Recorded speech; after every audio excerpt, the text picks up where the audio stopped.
Good morning, everyone. This is the Vermont House Committee on Commerce and Economic Development. It is Wednesday, April 16th, 2025 at 9:01 in the morning.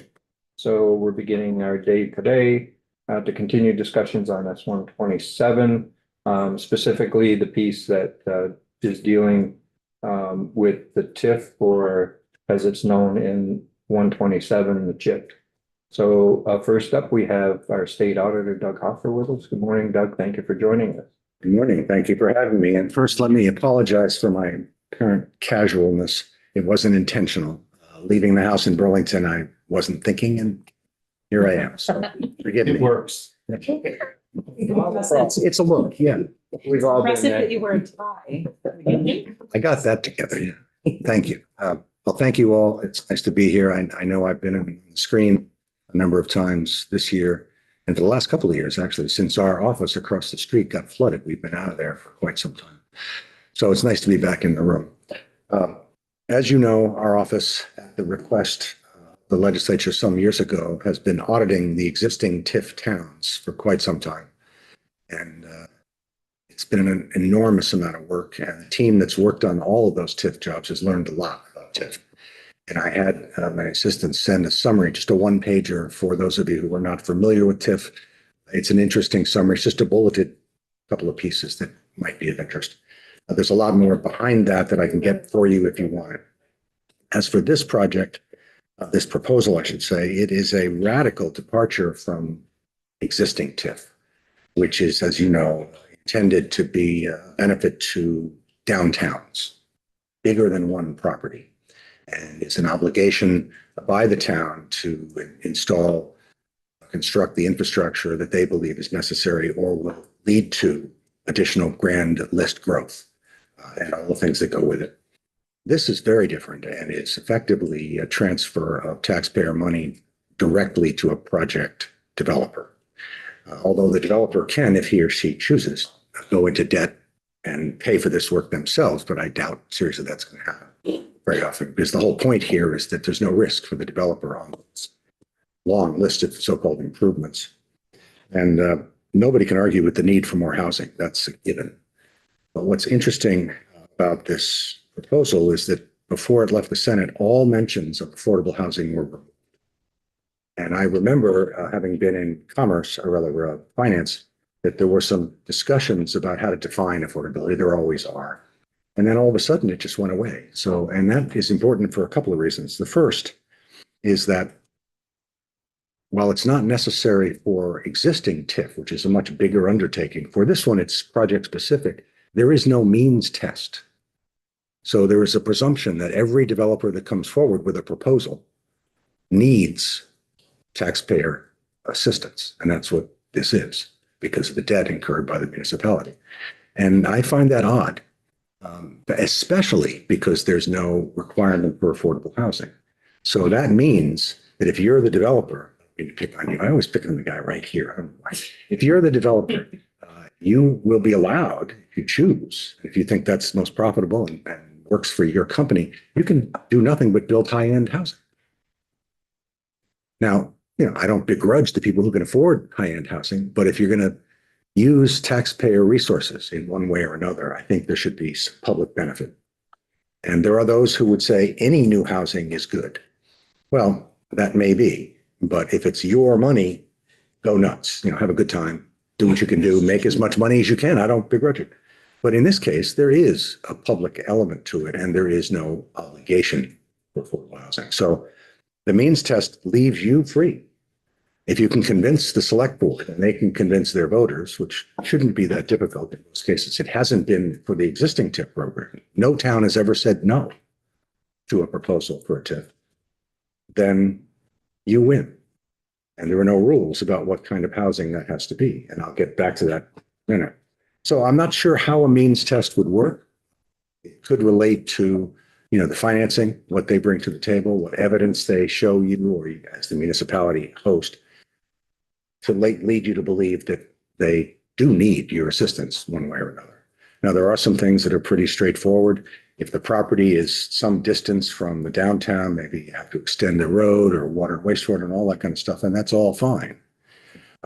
But does that mean that the developer can't do that him or herself? I don't know, but there's no means test. And that's the thing that struck me first.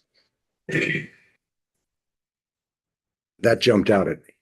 I've spent 25 years dealing with veggie, so I have a keen sense of whether public programs start with an assumption that somebody needs the money or not. Because if a developer does not need the assistance of the municipality or the state through the ed fund in this case, then every dollar is wasted because it would have happened anyway. So that's the first thing that came to me. The second is, as I think I mentioned to her, if the project is successful, not all developments make it to the finish line, but if it is, and for any number of reasons, the new property tax increment generated from that project is not sufficient to meet the host municipality's debt service, the town has to make up the difference. And that's not just an assumption because there's no language about it. It is explicit that the town will be responsible for all of the debt, whether the tax meets that barrier, that burden or not, which I found odd. I mean, that's just a blatant transfer of risk from the developer to the town. Total. That was odd. So my point is, before I go any further, what we did is I'm not here to talk about whether it's good policy to have TIF. We identified a number of risks in the proposed program, and that's what risks to taxpayers generally and to the ed fund as well. I think, as I mentioned, it's wise and prudent always to define the public good that's under consideration here. As I already mentioned, affordability is not required, which is bizarre, but that's the fact.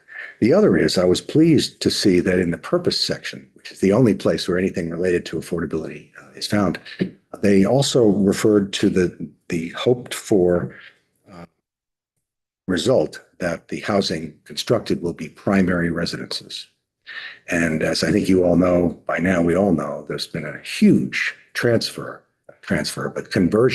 of primary residences to short-term Airbnb type housing, which is fine for the people who get to use it like us when we go on vacation somewhere else, but it doesn't help for all the people who are trying to find a place to live here. And it's become a big problem, a serious problem. But they say that in the purpose section, but there is no information in the bill itself about how to assure that they are and remain primary residences. You can do that with deed covenants, all kinds of things. That's not there. So the public good is kind of missing here to me. There are also some unknown fiscal impacts. As you may be aware, the Joint Fiscal Office, which has done some excellent work on TIF broadly, by the way. If you've never seen it, this guy, Graham Campbell, who worked for JFO for a number of years, moved to New Zealand a couple of years back. I don't know why, but good for him, I guess. He did two excellent reports that you all required of JFO on TIF writ large, and they're very good. And I'll mention one of his core findings in a minute, but they were not able to do a fiscal note for this bill because there's no way to estimate the extent of the number of applications, the size of the various applications, the infrastructure that might be needed to support them, and so forth. So it would be just total guesswork, and they don't like guesswork at JFO, and I'm sympathetic. So we have no idea, you have no idea, how much this is going to cost the ed fund. None. And already their estimate is that the cost annually is $5 to $7 million. And you might say, well, that doesn't sound like a lot. The ed fund is gigantic, and this, moreover, will lead to a benefit to the ed fund down the road. Let me, as an aside, as a sidebar, say something about that.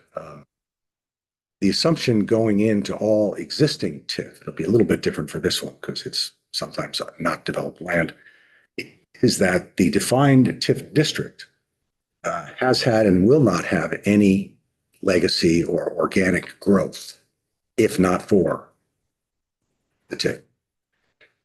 So that means that they get to count all of the grand list increase that occurs during the TIF period and say it's because of the TIF. Well, what Graham did is look back over the CLA data from the tax department for all the TIF towns where he could get the data. And he found that, not surprisingly, there was a range of growth in all the TIF districts that were approved by VEPC. Some of them were low, like Bennington. Some were not low at all, like Burlington and South Burlington. So you really have to discount what you consider the benefit to the ed fund by that. Furthermore, over the years, and the current TIF statute maxes on a 20-year debt. Well, what they think is, or what they say is that After the 20 years, that's when the ed fund will get the benefit of this new increment. Well, but you have to remember, if the town borrowed 20 million bucks and paid an extra 10 in interest, then at the end of 20 years, you're not at zero. You're at minus $30 million. That's what you diverted from or withheld from. Not all of it. Actually, it's municipal and ed fund, but most of it is ed fund. That's what you withheld from the ed fund. So it seems to me, in order to get to zero, you have to pay back what you withheld. So it's not 20 years and we all win. It's going to be more like 30. It will vary based on the town, how much they borrow, how much interest, and so forth.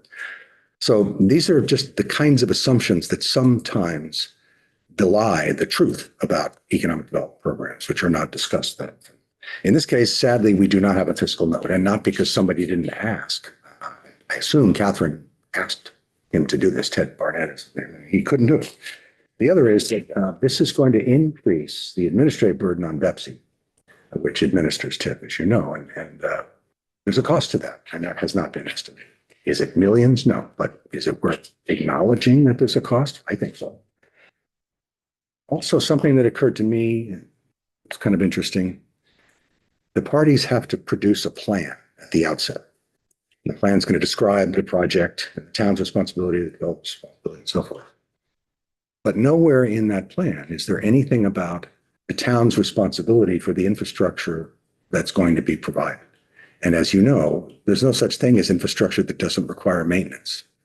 There's always a cost. Now, it may not be the first year because it's brand new. It might not be 10 years, who knows? But there will be a cost.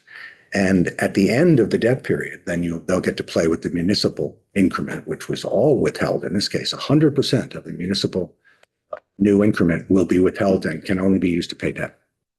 So during those 20 years, there will be no new local property tax revenue to pay for needed maintenance, replacement, whatever the case may be. And I'm not saying I know what it would be. I'm saying it's not included in the discussion of the plan that has to be produced prior to consideration by the parties. And I think it should be.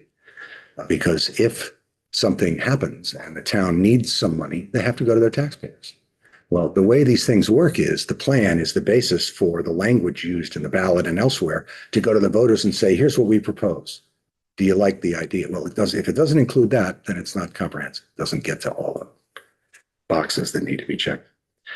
There are a number of administrative issues that we know about, having done almost a dozen TIF audits over the years. I won't mention all of them, but some of them I think are worth mentioning. The bill calls for, yes, BEPSI to produce a report in 10 years.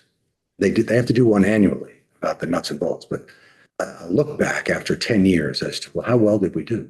Well, first of all, 10 years. We can't answer the question about how well are we doing before 10 years, because in 10 years, the parties will have made so many obligations that you're out potentially tens of millions of dollars, and you have no idea what you got for it for 10 years. And furthermore, because affordability is not in the bill, that's not something they have to report on. So you'll never know unless you go to the developers or invite them into this committee, but it's a little late after everything's been built. And will they be primary residences? Who knows? It's not required, so they won't have to report on it. So I really would encourage you to revisit that section for sure. And I don't know why anybody thought 10 years was sufficient. You know, when you guys create programs, you don't leave the room thinking, that was great, we don't have to think about that for 10 years. No. There are beneficiaries, there are costs, there are benefits. You want to get a sense of that going forward. So maybe in 2 or 3 years, you can make some adjustments. Who knows? But if you don't have any data, you can't do anything. That struck me as odd. Also, like the current TIF program, enforcement, which is rare, but involves a party potentially like a municipality going to BEPSI. And the first thing they do is ask for a change in their agreement, and BEPSI always approves, or almost always approves. And if the town's not happy with their decision, they can appeal it up the line. And it goes up the line eventually, before it goes to court if necessary, to the Secretary of the Agency of Commerce. Now, I don't have to say anything negative about the Secretary to say to you, do we really want the same entities promoting and enforcing the law about these programs? What did we learn from EB5? The best intentioned people, smart, capable, experienced people, I won't say can't be trusted. That's what I mean. But we're human beings. And if you are charged with promoting something, then that's going to be a bias. And you are obligated also, in some cases, to enforce the rules of that same program. It's a conflict. It's an inherent conflict. Commerce is not the only place where we find it. It's in other parts of state government. And I know over the years, my deputy, former pro tem, has told me that there have been a number of occasions in this building where people have talked to each other about what can we do about that? It doesn't always make sense. So in this case, I would argue that it certainly doesn't make sense. And I think for this proposal, if it goes forward, and for TIF as it currently exists, that enforcement authority should be shifted to the tax department. That's just my feeling about it. I think that's one way to avoid a risk that we've experienced before. And finally, my chief auditor, who's the one who's been running the teams doing all the audits, is now, probably one or two of the most knowledgeable people in the state about TIF. And a lot of the work they do is trying to make up the messes that the municipalities, who are doing their best, create in managing TIF over time, because it's complicated. I mean, Burlington, you may have heard about the audits we did in Burlington, for they have two TIFs, and this is the biggest city in the state, lots of resources, and they made huge mistakes over the years. Some of it understandable. Personnel retired, the people who came in didn't have this good starting point. But for whatever reasons, it is very complicated, and don't let people tell you it's not. Read our audits and you'll find out why I'm not fibbing. So the question is, if you do this, with or without any of the changes I've mentioned that other people may bring to you, Tanya, my chief auditor, said, beg them with everything you can muster to say that the bill will not take effect until the rules have been developed and approved. Because without rules, everything is ad hoc. And again, that doesn't mean that the people responsible for making those decisions aren't well-intentioned and smart. Some of them have experience, some are relatively new to TIF at Pepsi. But why take a chance? Because it's just going to gum up the works. I mean, for example, I can tell you in a dozen instances over the years, in now only a decade or so, there remain a number of ambiguities in the statutes in and around TIF, because they cross lines from 24 to 32 and all over the place. And if auditors can't say with any certainty, we believe, because we have to, say something about what the auditee did in response to a statutory rule. If we're not certain what the statute says and what it means, then we are obligated by government auditing standards to go to a legal authority and ask them. And in this case, it would be the Attorney General. And that's the case in most of the country. Some places are big enough to have their own in-house attorneys. So we've had opinions from the Attorney General a dozen times. So don't let people tell you it's not complicated. It is. And by the way, that's sensitive with this subject because the current Attorney General has refused to give us any more opinions. So I'm kind of annoyed. So I had to sue her, which is not a happy thing to do. But in any case, please consider, it would take time. It would hold up the implementation of the program if you wanted to go forward with or without any changes by getting the rules first. Because as you well know, it takes a while to do rulemaking. If they really put it into high gear, you could probably do it in a year. It doesn't usually take that little time, but if people are motivated, then they can move faster than they would otherwise. But I think that's a big deal. I'm glad she recommended it to me because I might have missed it. So, but thank you. Have any questions? I'm happy to. I like stories, so I'm wondering, do you have a TIF horror story you can share with the committee? I like to look at worst case scenarios, and do you have anything? Well, there are a few. Can you give us one? Sure. We had a big public fight about this, and this involved a legal opinion, and it came out of St. Albans. I mean, we had a lot of problems in Burlington, but that's where I live, so I can go. But St. Albans, for a number of reasons, designed their TIF without proper or due consideration of how long it would take to ramp up. They have done pretty well since. It was a big job. St. Albans decided to spend a lot of money, and they have. But for the first 4 or 5 years or more, the grand list wasn't growing at the rate they had hoped. So when you don't have that money and you haven't set up your bond deal to cut you some slack in the early years, like interest only or whatever it might be, there's somebody on the other end saying, where's my money? I'm a bondholder. You agreed to pay me. So what do we do? Well, what they did is they bonded for almost all of what they could. So they had a lot of cash laying around. So they met those obligations. They paid debt with debt. Now that is permitted for municipalities for all other purposes except TIF.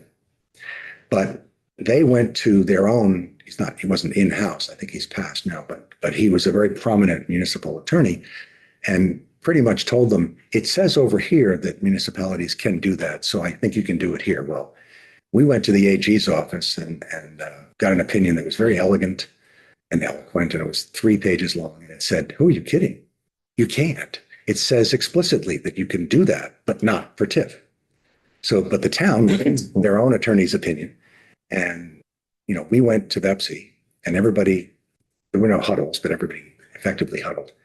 And Bepsy oddly said in response to what we had sent them, we'll consider all viewpoints.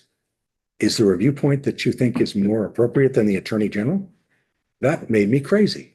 So what they did is get an opinion from ACCD's in-house counsel, which mirrored the decision by St. Albans counsel. It was not in-house, it was private, but their counsel, and ignored the position of the Attorney General. My head exploded. You remember in The Exorcist when the kid's head spun around? That's pretty much what happened to me. So I went to the Joint Fiscal Committee and I said, you really need, I think it's appropriate that you talk about this and at least make a decision for yourselves, whether you think the process was appropriate and the outcome.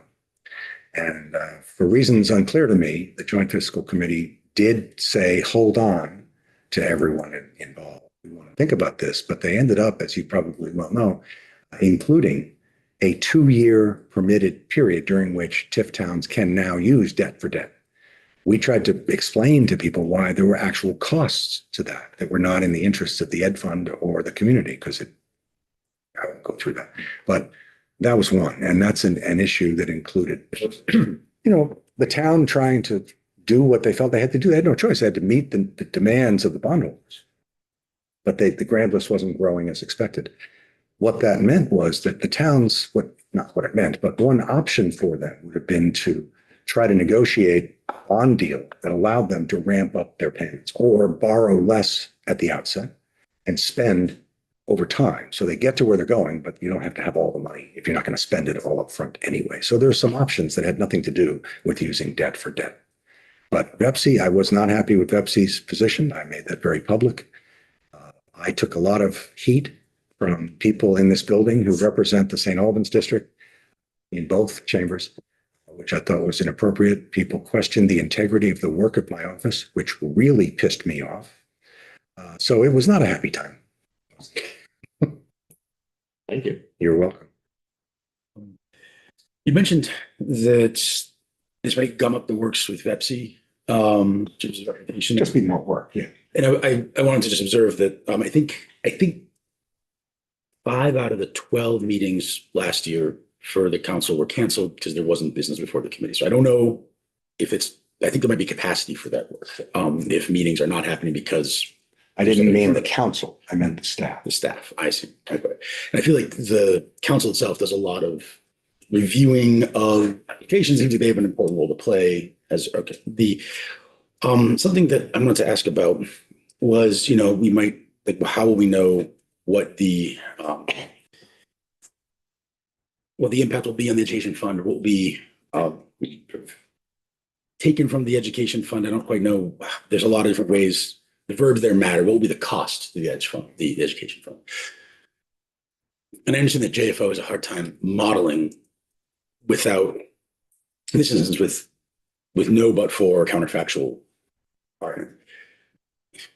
Is that concern also applicable to fields that are in current use that do not become housing? Do they have a calculable impact to the Ed Fund or cost to the Ed Fund? Yeah, we have an audited current use, so I can't speak, I mean, and so but yes.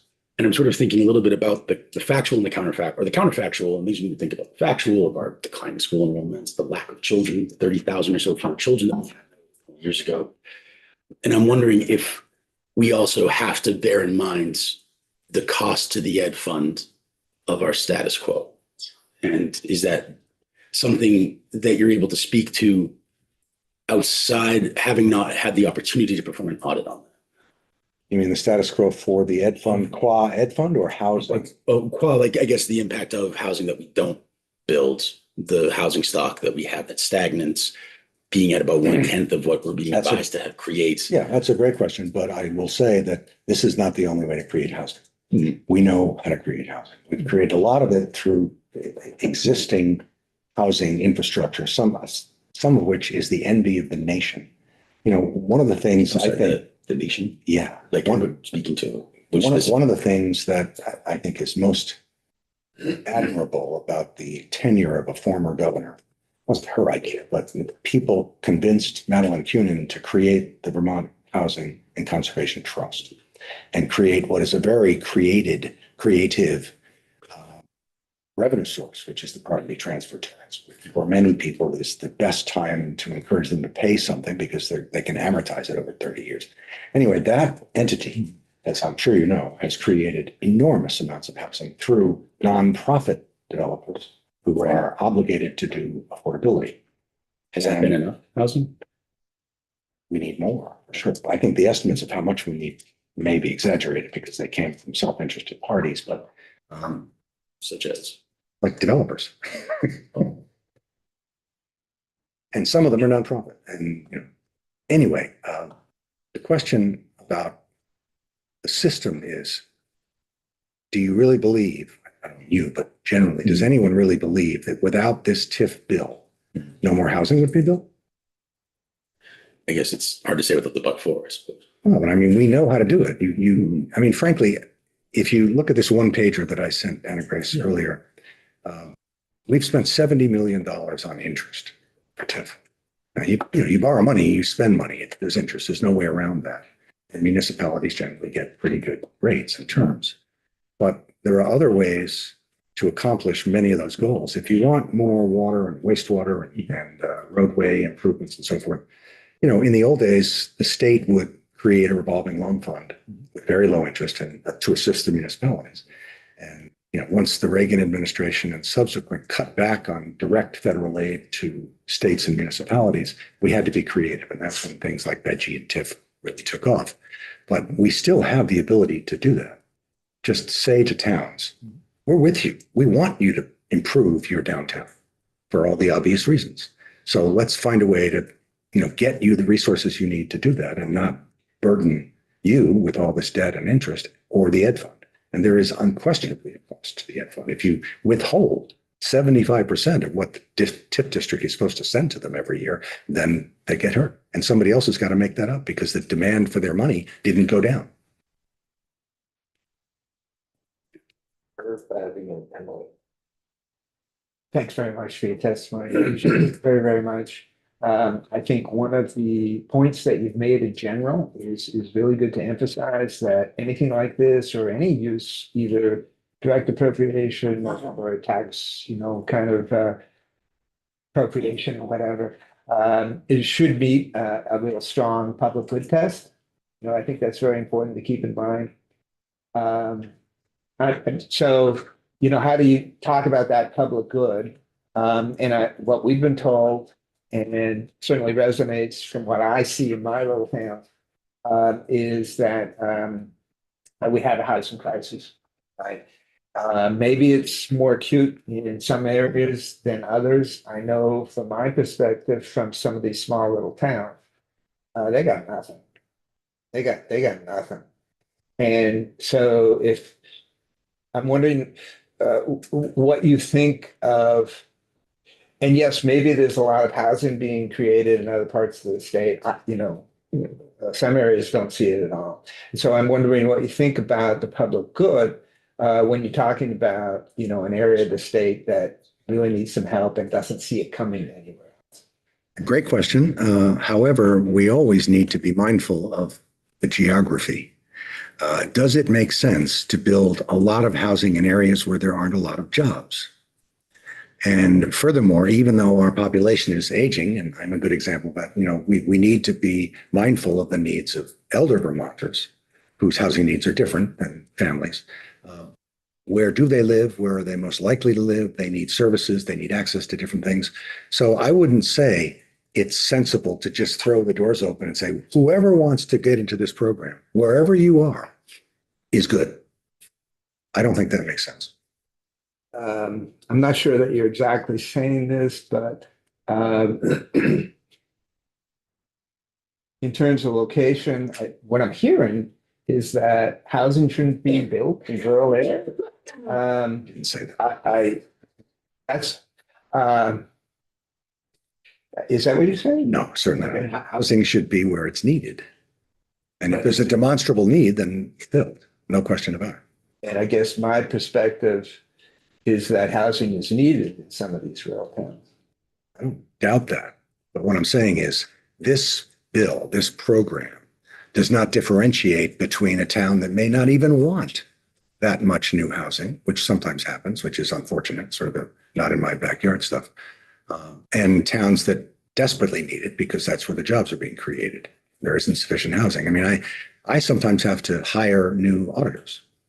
And we've lost some very good candidates who say, I've been checking the housing situation in Vermont. I can't afford it. You guys pay well. We have a market factor adjustment and we pay the audit as well. They can't afford to move here from places where, the cost of living is not cheap. So prioritization is all I'm suggesting. Thanks very much for your comments. So when you think about, I mean, we've discussed we're in a housing crisis. It sounds like you think maybe that some of the estimates are inflated about how many we need. Regardless, we need thousands of homes, right? Thousands, maybe tens of thousands of homes around the state. And then sounds like your argument is that we should be able to rely on the traditional sources for funding infrastructure. So do you have a sense of how much money that is and where it could come from? No, I don't. If JFO did, they would have modeled it. I don't either. No. I mean, it depends on where. I mean, some of the infrastructure is about distance from existing infrastructure. Very expensive to extend a road or a water main or a sewers and so forth. So I would argue we should start with infill, but you go where there's a piece of land that somebody's willing to invest in. You can't project that necessarily all the time. And a quick second question. And do you believe that if there's demonstrable need of housing, the market will? The market has not succeeded at all. The market has given us a lot of high-end housing. That's why, we need Vermont Housing and Conservation Trust, because affordable housing needs to be subsidized. No way around it. And I think they've done a great job, but they could use more. And I think in the last few years, not just because of the COVID money, ARPA and so forth, they've invested a great deal of money the last 4 or 5 years. But if the developers have come in and said, we need this program, then clearly we need more. The only question I put at the outset was a means test, because we don't know what they're going to build and what they're going to offer to the community. So, in response to Herb's question about rural areas, some rural areas, well, a lot of them in Vermont, frankly, are beautiful and very attractive to people who may be retiring or retired, moving to Vermont, can work at home if they have the broadband capacity and so forth. So maybe they could justify a developer putting up very high-end housing. And does that meet the need that you were referring to? You don't have to answer that, but I don't know. Who knows?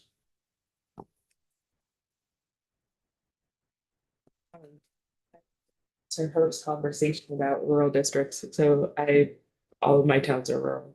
And one of the concerns that I've had is we have a lot of like aging infrastructure, housing going offline due to aging in a lot of these rural areas. And I know that there's definitely a push to do concentrated development. It's obviously very important, but to your point, a lot of these beautiful areas have people that need to maintain them. And so how are we going to, and is this a tool? Because initially, my understanding was that this tool was designed for flexibility for smaller communities that don't necessarily have a TIP district. can't have a district. So is this a tool that is gonna be helpful for maintaining our rural areas? How do you define helped? If there's nothing about affordability, then what do you get if all they build is high-end housing? Is that what your community needs? Most, I would say that my community probably does not need a ton of high-end housing. I think kind of a mix of workforce housing is also going to be needed. I'm sure you're right, but this bill doesn't require any of that. No. Even in its lack of requirement, it does make it possible. Well, but if it were profitable to build affordable housing, there would be a lot of it. And it isn't. So what do we have a lot of? Expensive housing.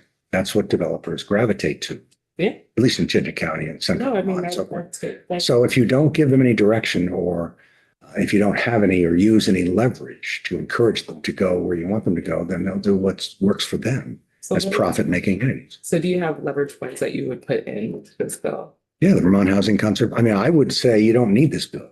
We have programs and mechanisms in Vermont that have been very successful in producing a lot of affordable housing. You just have to give them more money and they'll do more.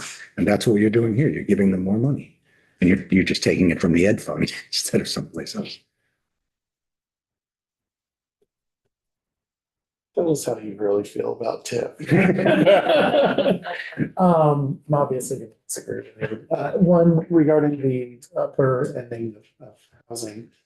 When you build that, the people that are in the lower level of it will move into that. There's a ladder. Which would then make a space for that middle for people in the lower one to move up as well.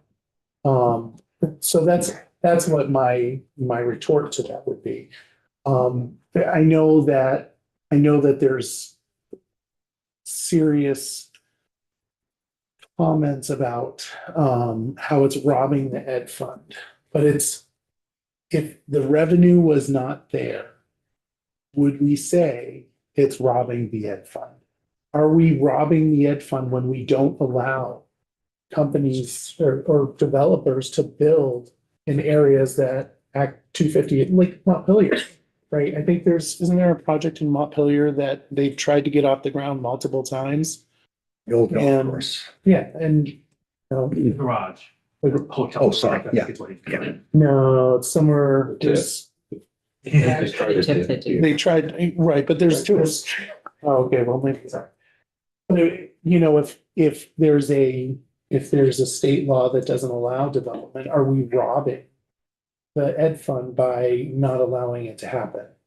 I think that, me personally, I don't think that's a strong argument on that, especially when, I mean, this TIF bill says 80%, right? And so there's an increase of 20%.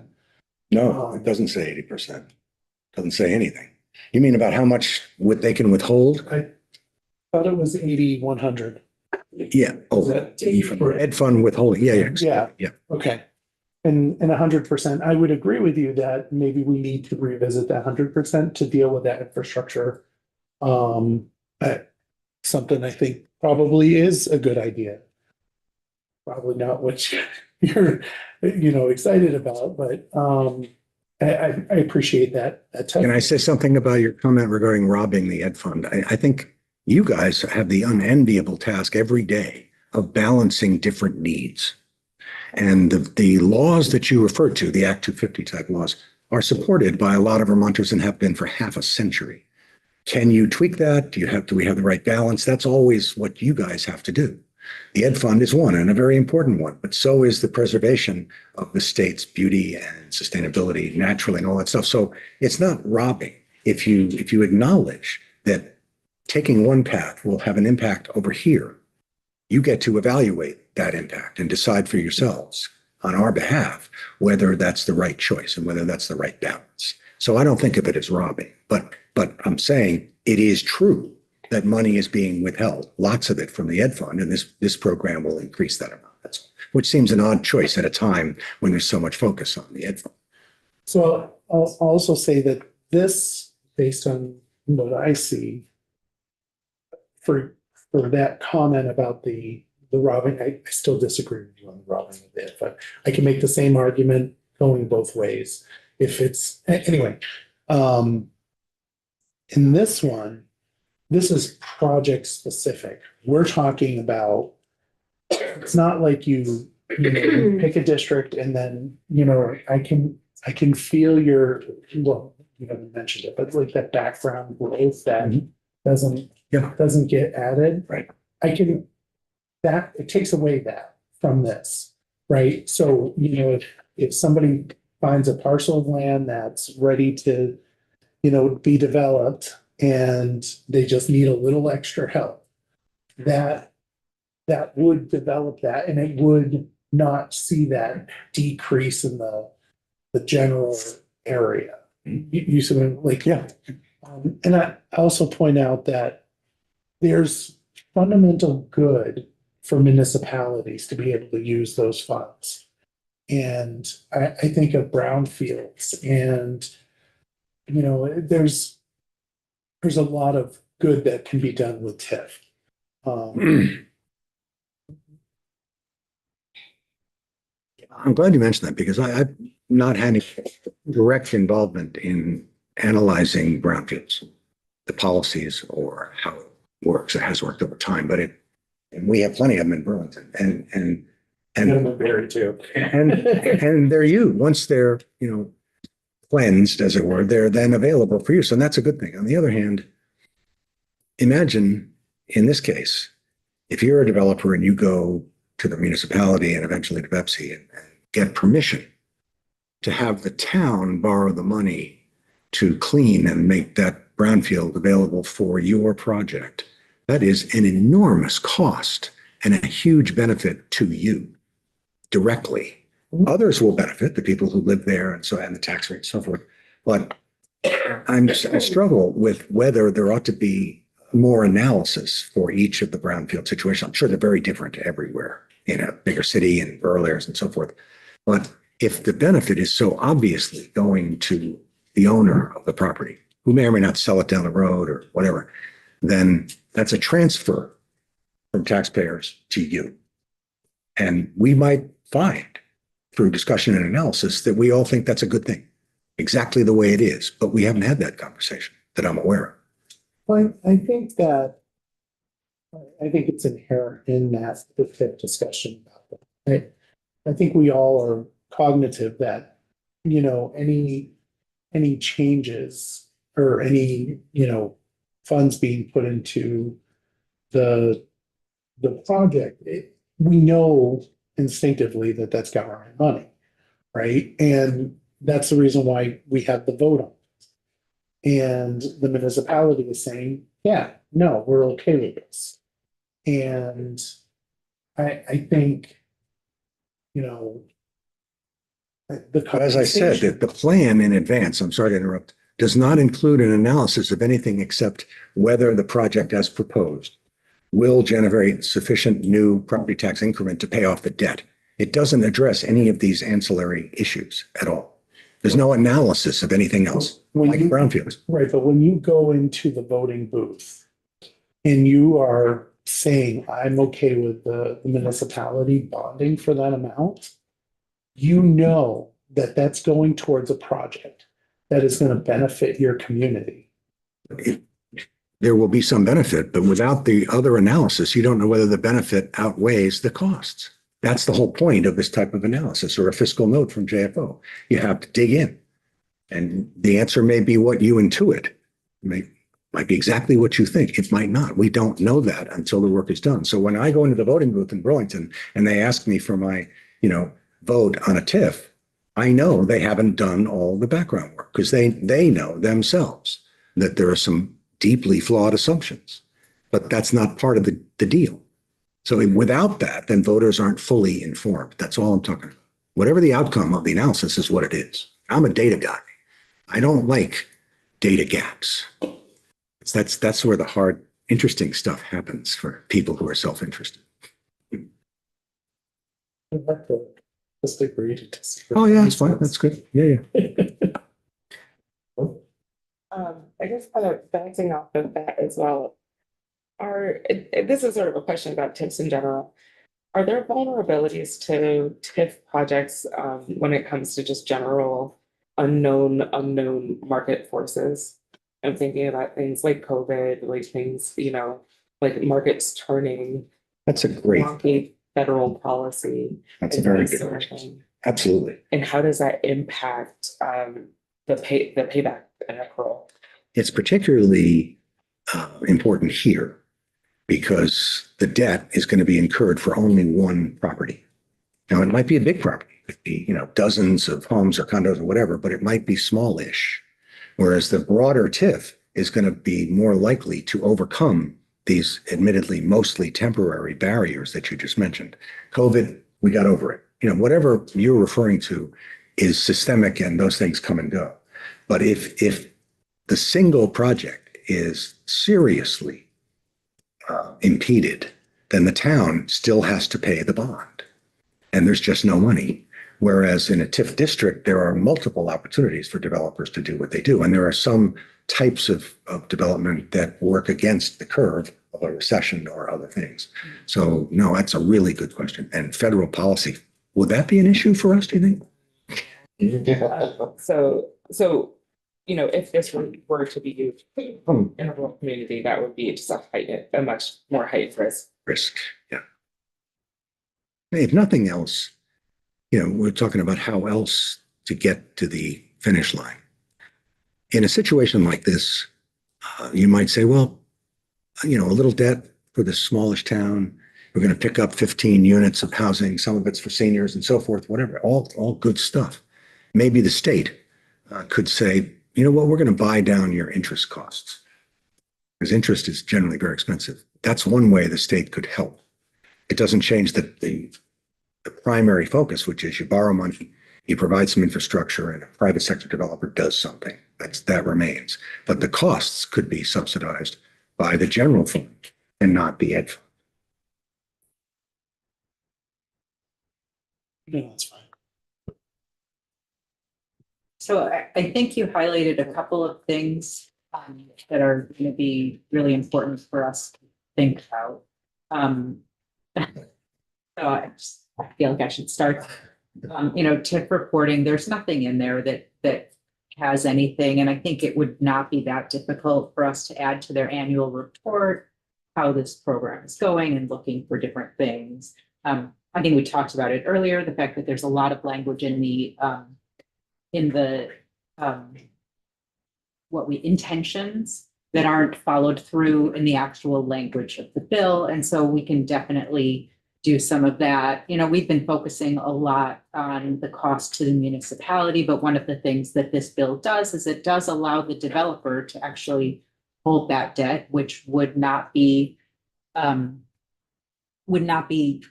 harmful to that municipality, right? And to the town, the people in that town. I'll just do one more thing and then I'm happy to.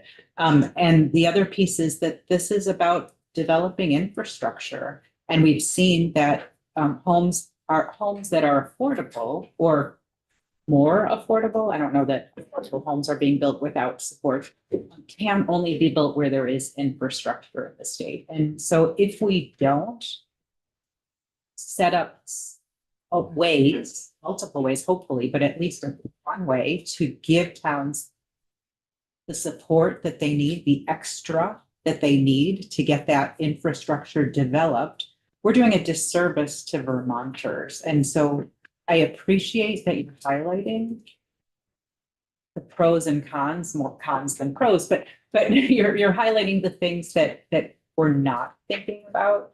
And so I think that can only help us to make a better bill. So happy to. Well, thank you. First, your comment about the bills allowing the developers to take the debt themselves is true. On the other hand, if you were a developer, you're probably not going to get a better interest rate than a municipality. Although I believe that municipal tax-free municipal bonds require that the municipality own the property that's being financed. And in this case, one of the options permitted for a developer is that the borrowing allow them to buy the land, the very land that the project is going on. So there are some issues there. But if the developer takes on the debt, him or herself, then their costs are going way up. And that's got to push the cost of the housing they're creating. I think. So that's one problem. As for the need for infrastructure to support affordable and all housing, you got to have infrastructure, one kind or another. I couldn't agree more. All I'm saying is this is one way. This is a proposal about how to achieve that. I think there are many other ways that might be less complicated, that don't require you to make so many, strange choices about what's going to work, what's not, what are our priorities, how do we address that? There are lots of ways to. I just thought of that because you were saying the town might need some help. Yeah, well, get the state to pay down the interest directly. I mean, it's a grant. Why not? Because that's what's so interesting here. We're using the Ed Fund as a bank. And obviously, the state's fiscal position changes year in and year out, but there are times when there seems to be some cash. And this would be a good use for cash of that nature. I mean, everybody agrees housing is critical. And they've used federal money and some state money to spend a lot of money in the last 5-6 years. And that's good. But what do we do now that the federal money is gone? Anyway, thank you. Questions, Doug? Doug, thank you. You're very welcome. Thank you. Good luck. Thank you. Doug? Yeah, she's gonna run the PowerPoint, so it'd be great if we can Is there come a up with extra chair? Oh, wait, there it is. And if not, all the way down the hallway toward where there are. Used to have an extra chair. What happened to it? From other committees. Well, the problem is it was a vice chair. It was.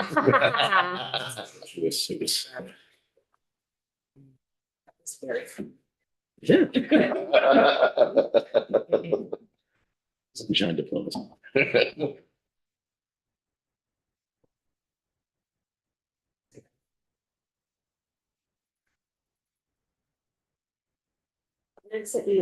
So, getting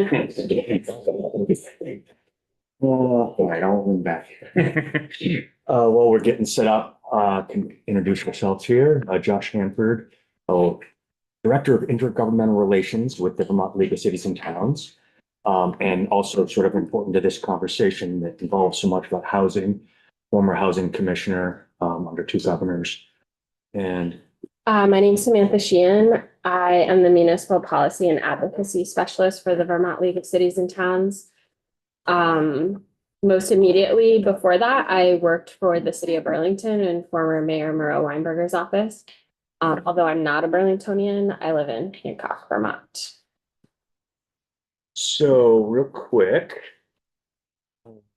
Sorry. There you go. quick overview. I think maybe I've come in here and given a brief introduction, but just we'll run through these real quick. VLCT represents all 247 municipalities in the state. We offer workshops for local officials. We offer comprehensive insurance coverage for most municipalities in the state. We offer confidential legal advice from experienced municipal attorneys. We collect a lot of data that helps inform municipalities on a number of items. We participate in a number of legislative study groups, work groups. And over the last few years, since sort of ARPA and flooding, we've been also operating direct technical assistance to help with grants and financing questions and other project development, much of which is around housing and infrastructure. Our legislative priorities are set through a member-driven process. So in the summers before a biennium, various committees of municipal officials from across Vermont get together and work to advance policies that VLCT will support in the forthcoming bienniums. This underlying concept of project-based TIF, also called performance-based contracts, and the related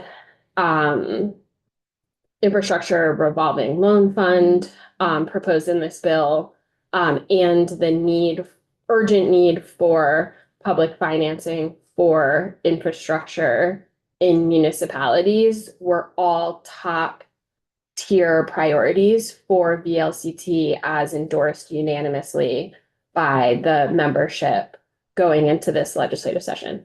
So we absolutely support this bill. We're really excited to be here to talk to you about CHIP in particular. And this is one of our standout priorities this session that we'd like to see you all support and pass. What do I- So we did do an inquiry to our members, a survey last October. Of the members that responded, 35 reported that they currently have plans to build or expand municipal water or sewer systems. From those 35 existing projects, they are scrubbing all sources of funding. 28% have received some sort of federal funding, 16 some sort of federal funding and state funding. The average cost is about 14 million, median a little over 10 million. And they anticipate completing these projects between now and 2030. The key here is there's a huge gap in what we already have as costs for these projects. There's a $240 million existing gap to meet the local infrastructure needs of projects that are already designed and in some cases underway. So this is a ongoing immediate need to provide sources of revenue and support for municipalities to meet the infrastructure needs, allow for future growth. And this figure does not include Burlington. That's a common question that just bonded for 200 million for water and sewer. And it only considers water and sewer projects. There are other types of public infrastructure likely necessary to realize housing at density. So like upgrading a stop sign to a stoplight, building protected pedestrian infrastructure, addressing parking solutions and transportation solutions. Maybe you want to build a bus stop, and other, infinite. Yeah. Is there a question? And it clearly doesn't pick up on actual needs that are not projects currently, correct? Or that are in the process. Because I'm looking at that 393 and I feel like at a city council meeting, our infrastructure need in Berry City was around 300,000. Sure. Absolutely, there's way more need. This is just current projects that are underway that have received some design, financing, permitting. And I'll try to respond to some This of is the. for new. This Right. is No, not to I- maintain I existing. think it's Correct. important to note Yeah. that this is just what we're like triaging for the most part, right? This is what it would cost to expand capacity that would support new housing. Of these projects only. This isn't a Yeah. comprehensive view. Sorry, I'm thinking of Yeah, all infrastructure needs Right. that need to be fixed by that. The Yeah. one thing that I'll mention. which is huge. And a lot bigger than 240 million. Yeah, Add a couple zeros. Yeah. yeah. I'll try to respond to some of the sort of housing related comments that the auditor brought up. One, we all agreed on infill as being a really good strategy for providing housing, and the infrastructure needs for that might not be as expensive. But it's completely untrue that infill housing development also doesn't need infrastructure support. We have dozens of communities that have capacity, have infrastructure at the plant, but they can't allow the type of infill that they would like because the pipes need to be large, the pump station needs to be added. Those are tens of millions of dollars of expenses just in existing infrastructure upgrades to support infill. Who's going to pay for that? How are you going to finance that? CHIP is another good example that could be used for that. So now we're gonna talk about CHIP. So as discussed a moment ago, we have identified an existing public funding gap for infrastructure to support housing of at least 240 million. It's almost definitely more than that. That's a number generated through a VLCT survey in October. But remember that recent reforms to Act 250 that the legislature made through Act 181 have now connected future housing density to municipal water and sewer. So until we realize increased capacity in municipal water and sewer, we will not realize an improved rate of home construction. Really, the promise of Act 181 is on paper until we build the infrastructure under the ground. Some things particular about CHIP. So CHIP allows municipalities to build this infrastructure, finance it as a financing tool for the payment of municipal infrastructure, public infrastructure, without raising taxes or water rates on current homeowners. And it enables the state to support that investment in infrastructure without making a general fund appropriation. It seemed like maybe in the prior testimony, there was a suggestion that we, instead of using tax increment, which doesn't take money from the ed fund, but sets the growth in revenues to the ed fund at the current taxable value plus 20% of increment. Instead of doing that, we could take money from the general fund to help pay for infrastructure. We're saying this is a tool, this is a way you can protect those resources within the general fund that fund other types of essential government services, allow municipalities to use their own 100% tax increment to fund the infrastructure without putting that burden on state coffers and without putting that burden on Vermonters who are homeowners now. And fundamentally, what we hope you understand is that CHIP creates a new financing tool that all communities will be able to leverage. We have existing financing tools such as Big TIF that some municipalities can leverage. We have competitive grant opportunities through state and federal government that communities can compete against each other for. CHIP will create a new financing tool that all communities can leverage to build public infrastructure for housing. And just as we continue on, I wanted to bring up the idea of appropriating resources to pay for housing and the associated infrastructure directly as a response. It wasn't too long ago that we had a historic housing revenue bond of $37 million in 2017-18. We're still paying for that. That comes out of the HCB's appropriation each year, a property transfer tax for the next 20 years. That took 5 or 6 years just to spend that money down to build those projects. And since then, we've had $500 million from all the stimulus money, ARPA, sort of the federal influx we had since the pandemic. $500 million put into direct appropriation to support affordable housing. It hasn't been a drop in the bucket to solve the problem. And I don't believe we're going to have $500,000 over the next couple of years to match that. So this really is the only tool when we look at infrastructure sort of lifts all boats. All housing developers can connect to it. All communities can benefit. What we have been doing is a project by project approach with massive appropriation dollars, federal and state, to fund a project at a time that each of those projects are paying for their own infrastructure needs. It's not an efficient way to do it. It's not the way most of the country does it. CHIP is a sort of tool that most of the country uses to help finance infrastructure. And so I just wanted to make that point, and also on the point about the housing needs assessment and the 20 to 30,000 units we make. That housing needs assessment was done by HUD, Department of Housing and Development, and VHFA, Vermont Housing Finance Agency, which is the largest affordable housing financer in the state. It wasn't done by housing developers that came up with that need. So just wanted to set that record straight.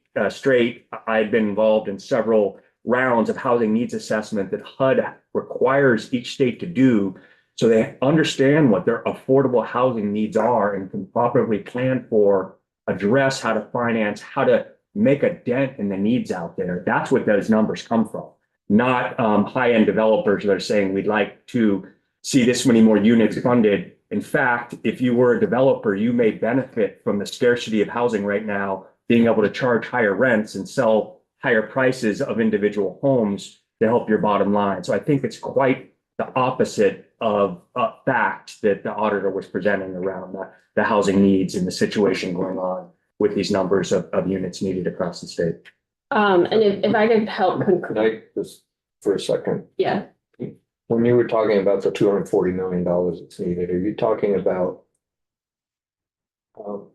either in expanding wastewater treatment plants and new water systems, or are you talking about the connections that need to be made to the existing systems that are there and not expansions? oh. Yeah, So your thought is that CHIP could provide expanding wastewater systems as well in a project group? I mean, depending on the increment available in the project, it could certainly contribute to the extension of a line or municipal service into an area for future development that where that service is not available. It could also, depending on the increment, support a much smaller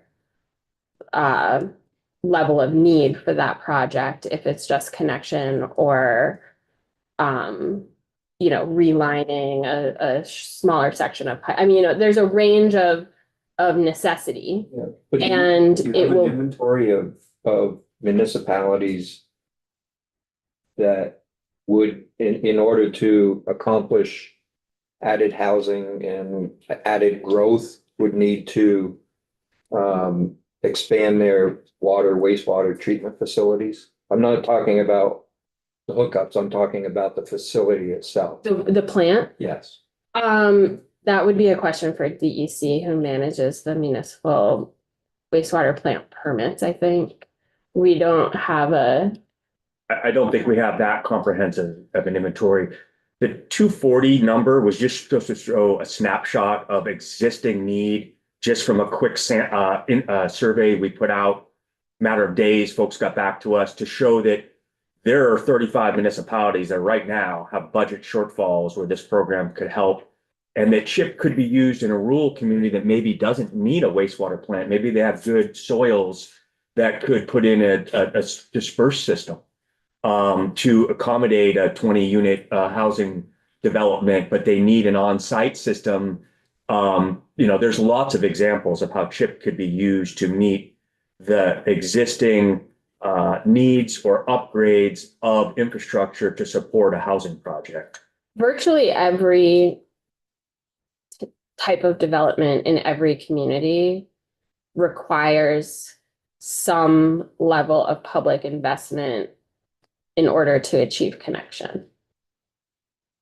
It's rare, in my experience, that like you would have to have basically built a connection to nowhere with a capacity on the line anticipating development on that parcel site in order to not have to incur a public expense to see the development move forward. If that makes sense. Yes, but I guess we need to understand, I think, the areas that are potential for added housing development in these communities where, we're looking at it. I think most of them are going to be in places where the Act 250 has been eliminated to need to have Act 250. And so in those communities, I think that's where housing development is going to go first. Then what is their capacity to add more units to their existing systems? And so if there is a need for them to expand their wastewater facility, I think that's going to take us even longer time to be able to get to the point where we can build this housing that's needed, right? So I think we need an idea of what's the inventory out there of municipalities that can accept new growth right now without having to expand their facilities. And then what are the municipalities that exist that need to expand their facilities before we can even start thinking about building more? Again, the best entity to answer that question would be DEC, who's the regulatory body of the like current operating capacity of those Sure, I plants under their. understand that, but I Yeah. think that's a question But- that I think we really need to understand too. I think I can Start add, developing. add some kind of color to it, which is like the only community that I'm aware of that is discussing impending capacity issues at their existing plant that's been reported in the public discourse is Stowe. And that's related to, they have miles of line. But the capacity of the system as a whole is stretched during their seasonal spikes in sort of occupation of units there.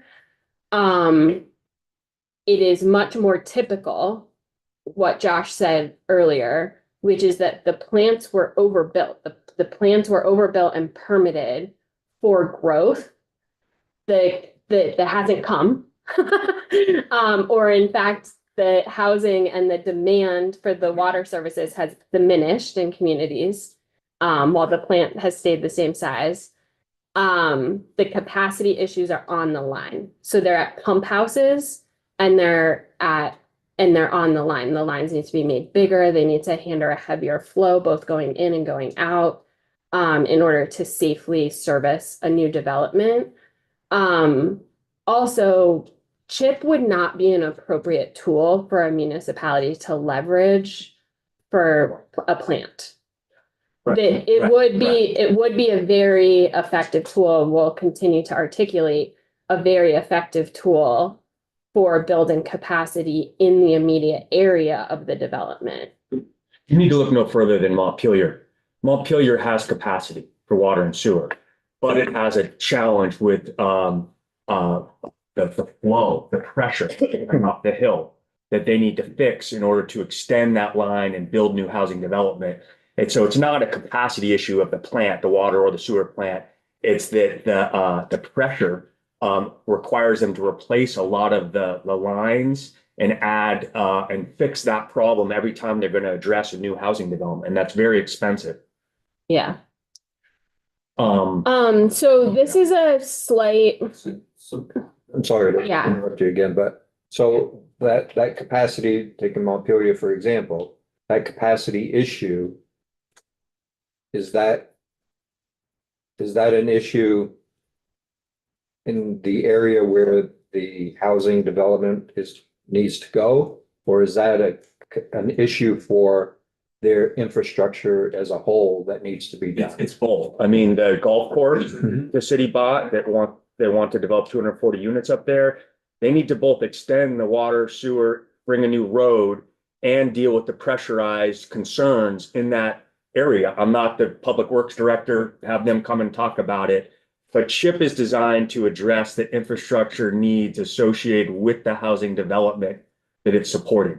It's certainly not the increment is not enough to replace the whole Montpelier water system. Mhm. And it is targeted to the housing needs. And I can say without question, there's enough municipalities in the state that want to support housing, that have adequate sewer and water capacity, but have expenses associated with infrastructure upgrades to support new housing development, that this would help. Mhm. And on my sort of list of like, who could pay for this? Is it the state's general fund? Is it competitive grants from the federal government? Is it the current water ratepayers or taxpayers of a municipality through a bonding finance scheme? Also on the list is the new residents of the future development, which is kind of how we're usually dealing with this problem now, where a developer comes in and says, we want to build 20 units. In the permitting process, it becomes clear that it's going to cost them 250 grand in public infrastructure improvement in order for them to connect and get their permit that they need for wastewater and sewer. The municipality says, we don't have that money. We're not gonna bond for this. We're not gonna put it on water ratepayers. So then the developer picks up the costs and those costs get passed through to the new rent payers of the new building. What CHIP does is it creates a totally new financing scheme where the new property tax increment growth, so the property tax amount on that bill that those rent payers or homeowners would be paying anyway, is what will pay for the infrastructure. So it's not driving up their rents, it's not driving up the property taxes of the current homeowners, and it's not draining the general fund, but it's providing the critical public investment to make that housing possible. And it's also providing a breadth of other types of public good. So from the municipal perspective to the CHIP program as designed in the bill you're looking at now, one question that has come up is it smart to allow a sponsor to hold the debt? Or should the municipality hold the debt because of the interest rate benefit? Yeah. We have defended throughout this bill's life in the building, the ability for the option for the sponsor to acquire the debt and then transfer that through the CHIP program. The reason is because the best cost saving to the municipality may be by the municipality taking on a public debt through bonding. The highest level of cost savings may be for the developer to take on the debt if the developer is able to self-finance and if they're constructing the public infrastructure as well as the housing development. Or if they have somehow access to other types of beneficial low interest rate or zero, interest rate borrowing, which could happen in the case of affordable types of subsidized and affordable housing developments. Some companies, are so vertically integrated that they have a design, engineering, construction. They might beat the rates of a, interest-free municipal bond to build this infrastructure. Some municipalities may be concerned with taking that on at this time. So let's let the developer take that risk. And to address the concerns, the municipality is holding the bag. The worst case scenario is the developer improves that property with some sort of new infrastructure, moves it farther along, and then abandons it. That's not no skin for municipalities. They just have property that's worth a higher value than it was before and is going to produce higher grand list value and more taxes. Like there isn't a lose here. And likely now owns new public infrastructure, improving the public, providing public benefit that was paid for by the developer. So I'm wondering with the sponsors and just whether or not we should put in there that it can't be transferred, the deal that they have. This way, if it, it's not. So if they don't work out, we're not, the municipality paying into it. Would that be covered underneath the housing infrastructure agreement? The idea is that the debt would be transferred along with the sort of ownership over the infrastructure. They are going to own the public infrastructure. Right. And continue to benefit from whoever owns the development of property or subsequent developers. To sort of have restrictions along that way may be a deal killer. And it's typically how it works now. It's just we are funding with grant dollars, our appropriations for the private developer to build the infrastructure. And then when they finish, they turn it over to the municipality for the maintenance, just like this does. There are more than 30 other states that allow this within their tax increment financing tools for municipalities. Also, the sort of conceptual alternative would be for the municipality to provide the public revenue through the tax increment to the developer who may or may not use it productively to pay down their debt. So from our perspective, that's not appropriate. Like at the point at which the tax increment revenue is coming in, those are public revenues. They should be going to a public cost, so the debt should then be within the dominion of the municipal legislative body. Because the money that's paying for it is also within the dominion of the municipal legislative body, which is the new tax increment revenue. I think I misunderstood what you just said. Okay. Can you say that one more time? Because More it sounded, simply. and it was probably just me mishearing it. It sounded like you were saying that you didn't, it almost sounded like you didn't support the sponsors, but I. Oh, we absolutely support the sponsor. One reason is and we don't support having the sponsor hold the debt in perpetuity, because so say Josh is the developer, he finances the sewer pipe. I'm the select board chair. At the point at which the public infrastructure is complete and operational, the property value has gone up on the grand list. We're post April 1st. The tax increment revenue is being generated. I, the municipality, am collecting that tax increment revenue into, as described in the bill, a sort of reserve account, right, within the municipal general fund budget. What I want to do as the select board chair is take that new money I'm taking in through the property tax bill and putting into the tax increment account, and I want to pay the debt. I want to be in control of that. What I don't want to do is take that money and write Josh a check and say, please pay the debt. Right. Yeah. Boy. Okay. Okay. Yeah. So, oh, sorry. Thanks very much. A couple of questions. Following up on your notion that you support the developer being allowed to be a sponsor. Mhm. And I'm wondering whether, with a particular, with a smaller project, in some areas, with the developer in many cases, it's not, the developer in many cases will be constructing, the infrastructure, water, sewer, whether that is another example of why it's okay to have developers as being an option to be a sponsor. I didn't ask that question correctly. I'm sorry. Does the concept of a developer being able to be a sponsor hold particular weight with smaller projects in some areas of the state? That's a really great question. I think that there's two parts of this. One is, can the developer be the financer, the initial financer of the public infrastructure? Can the developer provide the construction of the public infrastructure?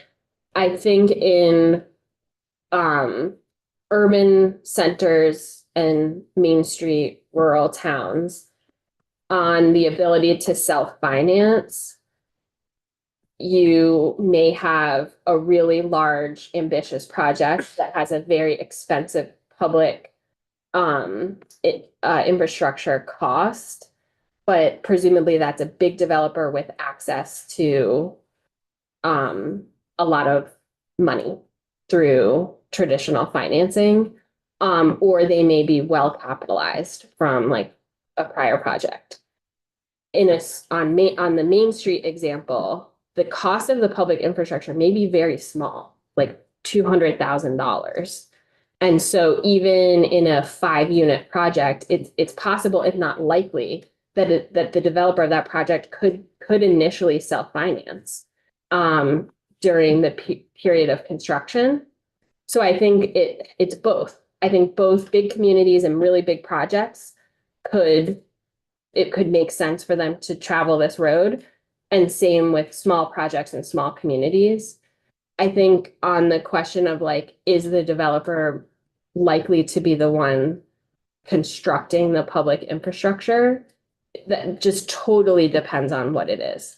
a lot of residential builders have a component of their business that is excavation and septic tank installation, and they might subcontract for the well, but they can do the earthworks and the septic permitting and installation.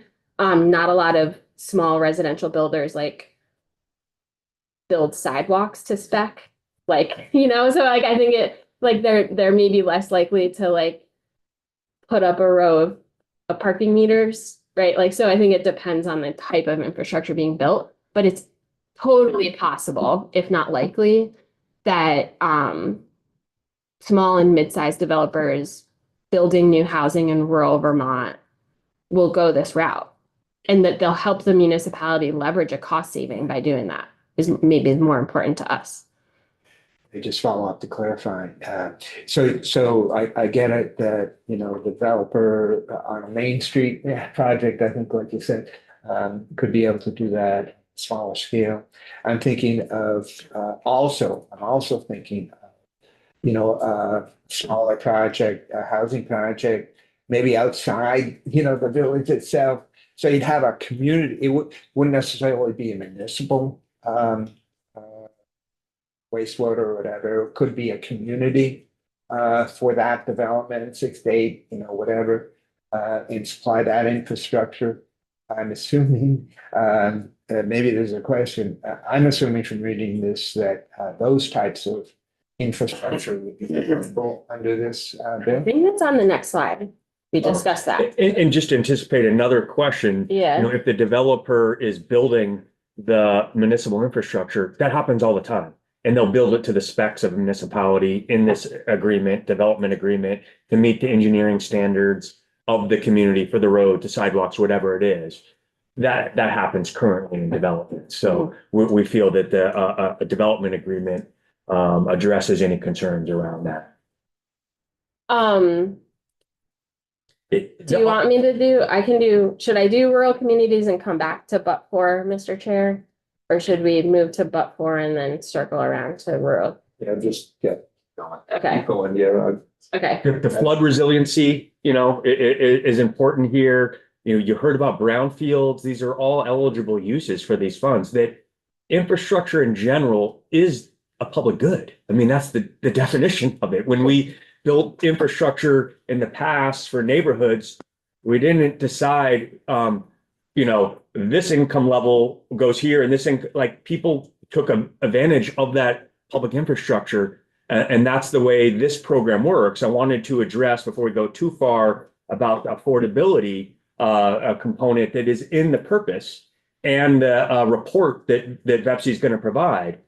The affordability component had a lot of discussion. It was discussion, days of discussion, and it was the affordable housing community itself, VHFA and others, that described how adding a strict affordability component to an infrastructure program would be very challenging, very hard, and very costly to administer. You would have to provide a subsidy in here, in the program itself, to monitor, to provide that, and that's what we do with our affordable housing programs across the state, and that the affordable housing developers, the nonprofits and others, would be some of the developers that would get the most advantage from this, because they're not having to budget for the infrastructure expenses like they do now out of their grants, out of their public funding. It's there. They're already planning. They can be one of the first to move in to benefit from this public infrastructure. So they actually have an advantage with a program like this, as opposed to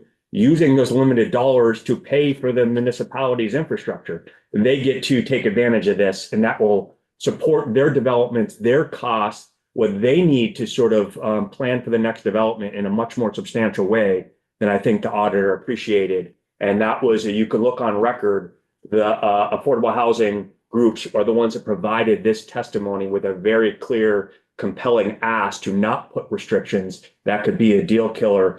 And to get to the look back, 10 years, that's completely appropriate. It's going to take 3 years for the infrastructure in many cases to be upgraded and another 2 to 3 years for the housing to be built.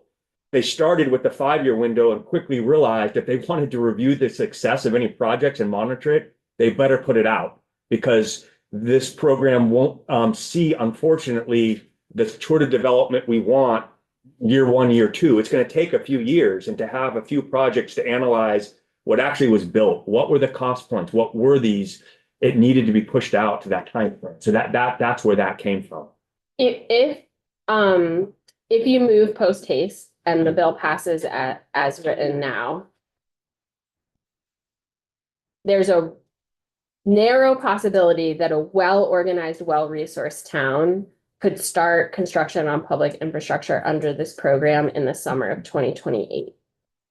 Because of the requirements to go through, they have to first find a developer and a project and scope it.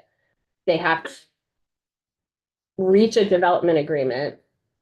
They have to bring the plan to VEPSI for approval and get VEPSI approval. Then they have to go to a vote. Sorry, before that, they have to go to a vote, town vote. Then after they get VEPSI approval, they have to go to a town vote with the due requirements for public hearings and notice to acquire the debt. Then they have to acquire the debt, and then maybe it's still construction season and they could start construction if they have an RFP out, if they've had a parallel process to get RFP outs and to get a construction company on board and the engineering required to build. So maybe the public infrastructure to support these housing developments starts as early as 2028. It's far more likely that the public development would start in the summer of 2029, which would mean you're likely to realize the associated housing undership within these approved programs the following summer in 2030. If you don't move any of the effective dates or the rulemaking process. So that's about 6 productive years before the sunset. We would love to talk to you about how rural communities can leverage this program. And the intent here is really to highlight what we interpret as the most important provisions within the bill right now to protect if this is an important driver of your policy decision making. So what is awesome, most awesome about CHIP as drafted is that it's housing type agnostic. So as Josh said, there isn't this sort of inclusionary component or minimum affordability requirement. So that means that CHIP can be used for mobile home parks. It can be used for manufactured housing. It can be used for multi-use housing that includes commercial space. It can be used to turn single-family homes into duplexes. It can be used to redevelop entire properties. And all types of communities looking to build all types of housing can leverage this program to their purpose in their local community.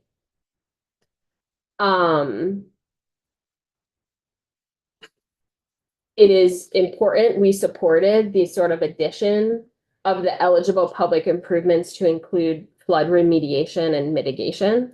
So if we think about a community like Plainfield, who has been forced to navigate this question, like where do we move our housing?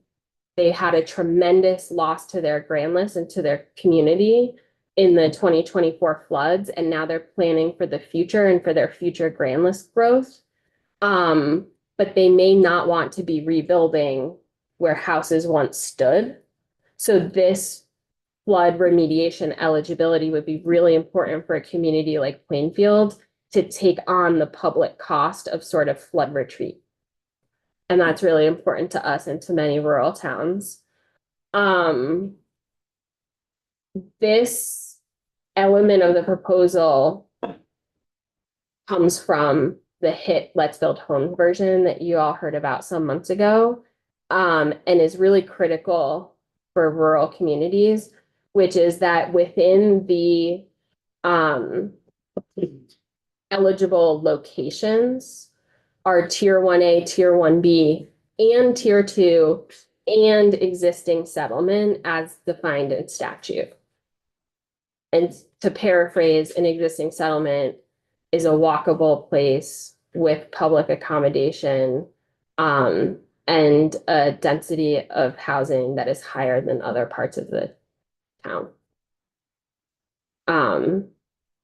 And then also critical for small towns is that a related cost that the municipality can use its own side of the tax increment, not your side, our side, for is technical assistance. So it'll be really important to move expeditiously, anything close to the timeline I just laid out, that the municipality have access to project management, financial management tools, and more to see these projects through. Lastly, this is our last subject to cover. You heard a lot of discussion about this yesterday. Municipalities are experts in grand lists. It is within the exclusive authority and responsibility of municipalities to create and maintain the grand list and submit it for certification. So we want to talk about, how does a grand list grow? Right now, mostly in a very scarce development environment, grand list value grows mostly through property revaluation. When the value of a property goes up through the appraisal or through the equalization process, all that does is it drives up the value of the property. But that is under statute revenue neutral. That activity of revaluation is revenue neutral. When we have housing development or we have improvement to existing housing stock, and then the property is revalued, that generates new tax revenue. That is adding capacity to the municipal grand list and to the state education grand list. Property revaluation is revenue neutral. Property revaluation after redevelopment creates new tax revenue. That's what we want. That's what VLCT wants. We don't want more taxes. We want more taxpayers. Mass reappraisal, so municipal wide reappraisal, or as your chamber is currently contemplating, potentially a county-wide reappraisal, as well as the equalization, the annual equalization study, are both methods of property revaluation. According to JFO, the equalized grand list growth in this year and next year is projected to be 14%. That is from an increase in property value, mostly driven by the scarcity of housing. That is not primarily driven by new housing development or new capacity on the state's grand list. The real change to capacity on the state's grand list is much closer to 2%, or at the municipal level, a range of less than 1 to the maximum of 3. The highest I could find by auditing municipal budget documents was last year in South Burlington. It was 3% grand list growth from substantial new development, including the Beta manufacturing facility. Over the last decade, this is according to VHFA, over roughly the last decade, the housing stock statewide has gone up 0.4% per year on average. So there's development for commercial enterprise, there's development for within the public sector, and then there's development for residential housing. The real growth in residential housing is less than 0.5% per year. I have two quick examples. These are just pictures. Example 1 shows you what does it look like when you rapidly increase the rate of development of housing? How does that change the grand list, right? We have an example from the recent decade, which is Burlington. So in 2012, the prior 10-year average of new housing units was about 60 per year, 60 new housing units per year. The most recent decade, that number has gone up to about 120. So it's doubled in the real completed construction of new housing units in the city per year. That is dramatic. Very few municipalities are able to achieve that in a single year, that rate of growth. And I'm not aware of any others that have sustained it over the last decade. With that, so this is an outlier. With that outlying rate of new housing development over a sustained period of time, the real impact on the grand list is really at about 1% growth. So this is 1%, this is 2%. You can see that Burlington surpassed an annual change in grand list growth of 2% one time in the last decade, while they were double the rate of housing production and actually towards these years on their way to quadrupling it where it is now. Here's a different example where we're looking at just property revaluation only through mass appraisal. So the reason this year is missing is because this was Burlington's municipal-wide reappraisal. So this chart controls for reappraisal. This chart does not control for reappraisal. So this is the town of Stowe completed a municipal-wide reappraisal in 2024.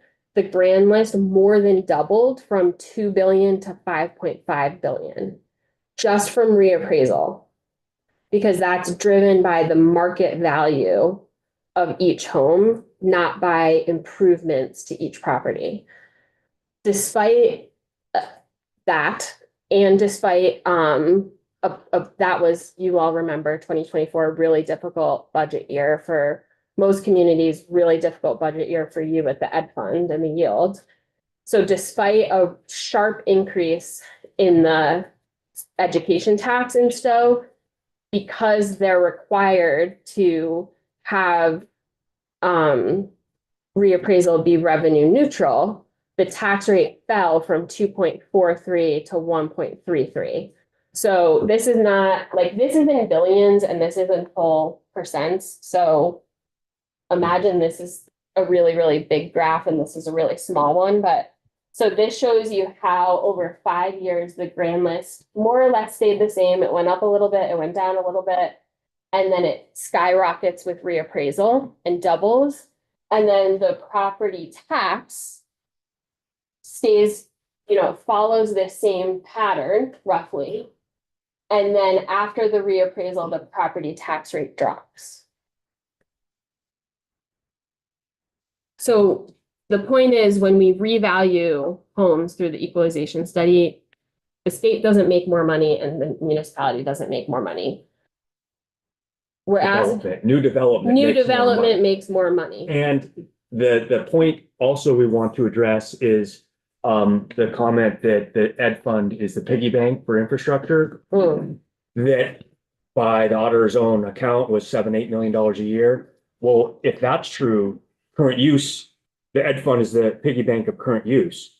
And the ed fund subsidizes current use to the tune of $76 million just in last fiscal year.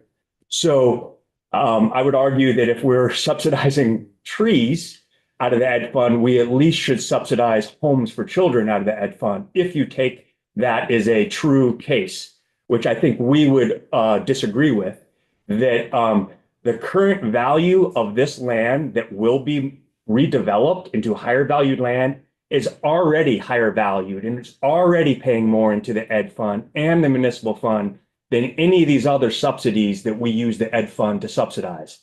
It is only reasonable to then calculate that as we improve the value of that property, it will contribute more to the ed fund.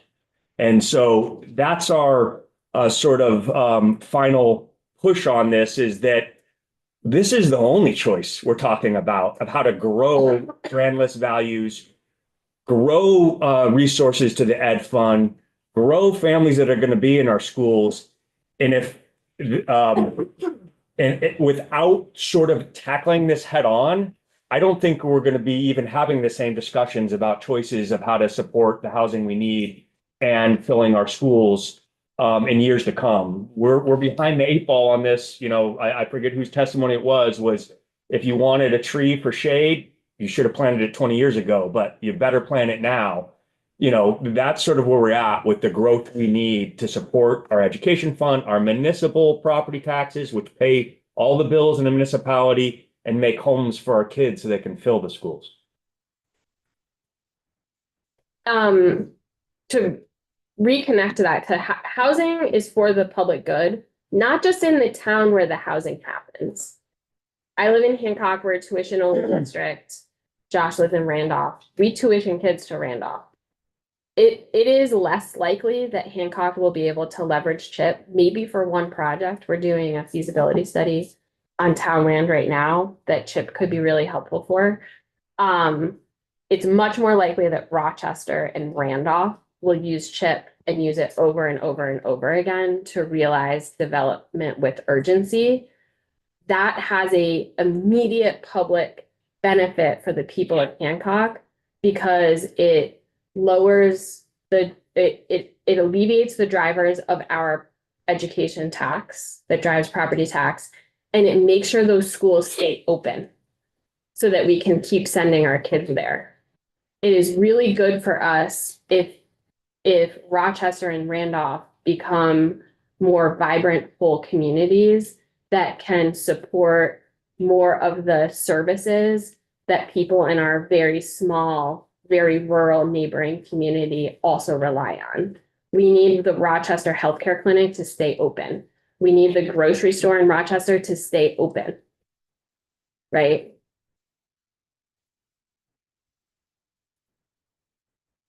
Need to move on. Right.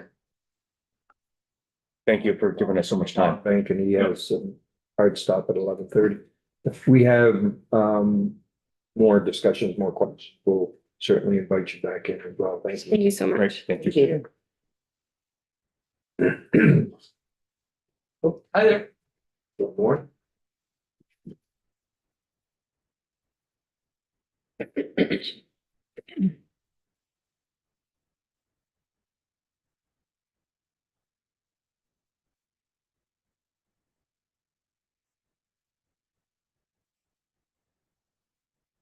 Hi, everyone.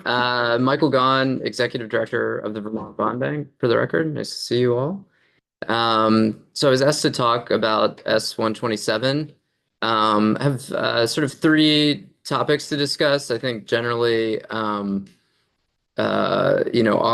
area of domain is the Vermont Sustainable Infrastructure Fund. And so first two comments will be related to that. And then one is a more general comment. Obviously the legislation that came out of the Senate was in an effort to get this moving forward and maybe was not as comprehensive as it could have been, which is why you're obviously taking a lot of testimony. So I'll start with the Vermont Sustainable Infrastructure Fund. Really, I think we're very pleased with the form that it's in right now, and we think we can do a lot of good with that. There are two minor adjustments, and I don't know who is working as legislative counsel right now, and be happy to provide our comments to them. One is just in the application criteria. There's a reference to the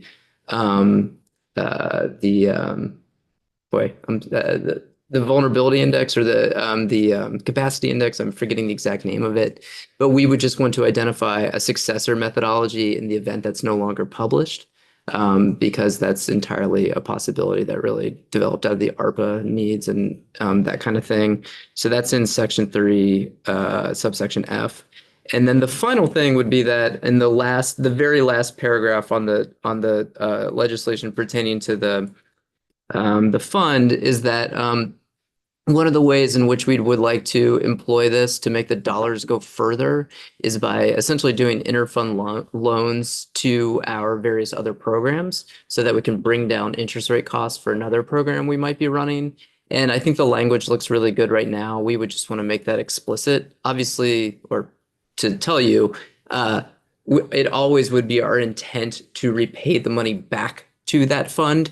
It's just we might be able to make the dollars go further if it was not exclusively coming out of that fund, if that sort of makes sense. So this would be, again, an effort to leverage the fund as much as possible. Before we move on, are there questions on those two things? John Gray is Okay. our legislative counsel that's drafting. Okay. To clarify, that's the Vermont, the community index. Yes. So the MTAP related thing, to the point you're making is that that might be, have a funding stream that's not necessarily provided for. Yeah, I think, it lives in Agency of Administration right now. Doug Farnham, I believe, put it together. Doug is asked to wear a lot of hats himself. And then, hopefully this thing is going to exist in perpetuity. So if we're successful here, our communities will have more equity, but just want to make sure we have some flexibility to use other indices. Or an assurance that that index continues.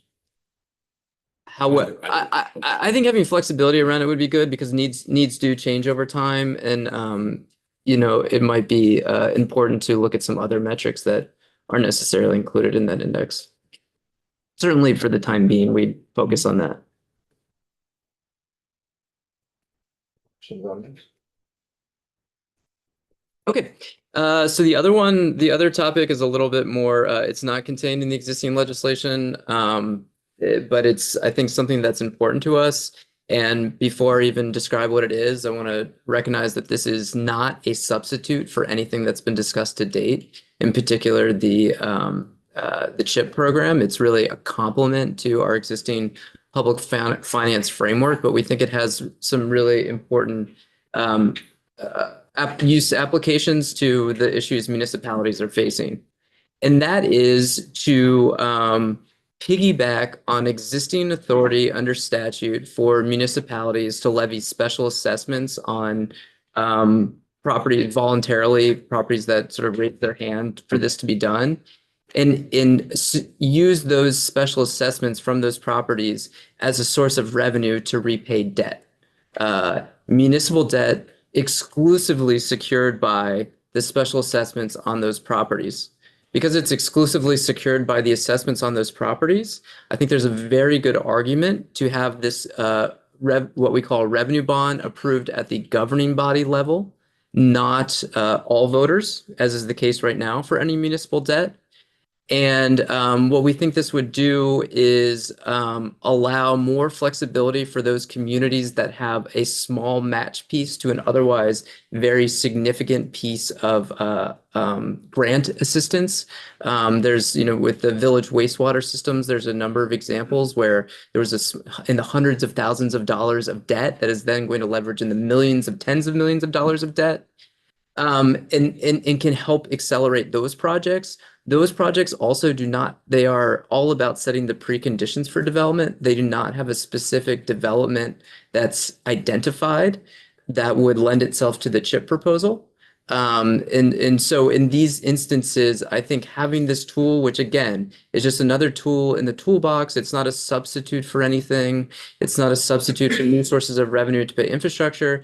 We think it just could be a useful tool that is used in almost every other state to provide all options for folks that might want to look into a public finance of infrastructure to support housing development. Further, those revenue bonds that could be supported by those are something that we could put into the Vermont Sustainable Infrastructure Fund. It's also something that could be well suited to the state's SRF program, which the bond bank is the financial administrator of, Clean Water and Drinking Water State Revolving Loan Fund. So I have proposed legislation as to what changes would be needed.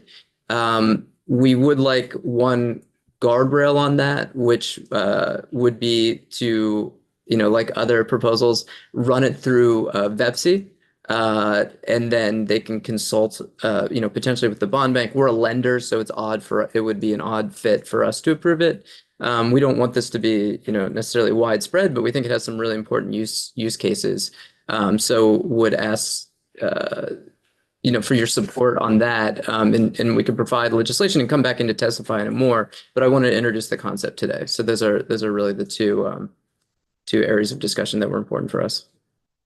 You chatted with Betsy about that idea? We have, yeah. We think in comparison to what they're being asked to do on CHIP, it's a fairly low bar in that they would be asking for a feasibility study privately sponsored of the revenues associated with the debt and the debt itself, and then could consult with us in their rulemaking process for approval. And then ultimately the governing body would be another check and balance in terms of having to approve it themselves.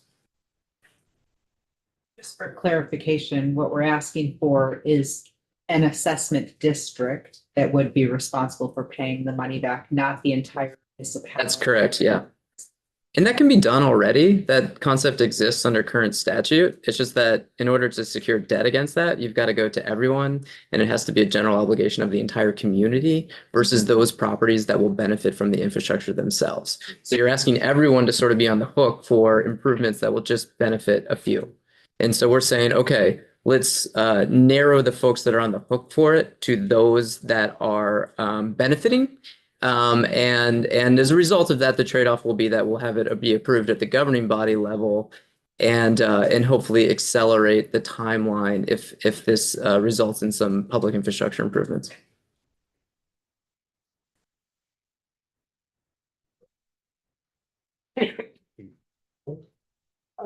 With that, the narrowing of the district and kind of, I guess, creating like an assessment district, what kind of impact would that have on rural communities? Would that be beneficial? Yeah, I don't think you're not going to be able to look at that as like the sole source of financing for infrastructure because it would be additive to the tax bill. But the use cases in rural communities that we think this is why we started thinking about this in the first place, are these village wastewater systems where, I don't know if this moment in time will come again, but hopefully it will, where, a $20 million project, the state through federal funds or its own funds is able to pick up 95% of the project cost, but there still is a local component that is debt financing. And, but again, it's an infrastructure that's going to benefit a fairly narrow set of properties. And so, the mechanism that is needed now, and it has proven to be problematic, is that it goes to all voters. Though they might say, what's my interest in this project that's just going to benefit a few people, or the usual things that come about with new development that are sort of age old, and they vote it down. And then this community has then lost this huge subsidy for an improvement that would allow a significant amount of density and new development. So that's the rural. We're really looking at this from a rural use case scenario. And yeah. Is there concern about having a smaller pool of people be responsible for such a large municipal? Like just such a large debt piece? No, I think that's a really good question. One of the credit metrics you look at with revenue bonds is like ratepayer or taxpayer concentration. And certainly in this case, you have a fewer number of properties that are paying back. So it's of a lower credit quality. But we're at a time where we need to move infrastructure forward sort of by all means and diversify that taxpayer base. What we have a unique opportunity now is the Vermont Sustainable Infrastructure Fund, as well as the state's SRF program, have an appetite for or are accommodating of being patient. And while we would certainly not make the loan thinking that we're not going to receive timely repayments, we do have a bigger risk tolerance in those pools of funding than some of our other programs. What kind of risk tolerance are you talking, like 20-year, 30-year? No, I mean, the term of the financing would be, we'd have to match the assets finance. That's generally, that's more of a binary decision. Risk would just be like, is it, are 40% of the people that are repaying the debt, is the repayment coming from 40% of the people? Is there not a lot of different types of people who are in different economic situations paying back the debt to diversify the sources of repayment? So that would be the way we think about risk. But I think we're saying, let's kind of put all tools on the desk from a policy perspective to make housing happen. And this is one where I don't think it's a silver bullet, but I do think it could be an important complement to everything you all are working on right now.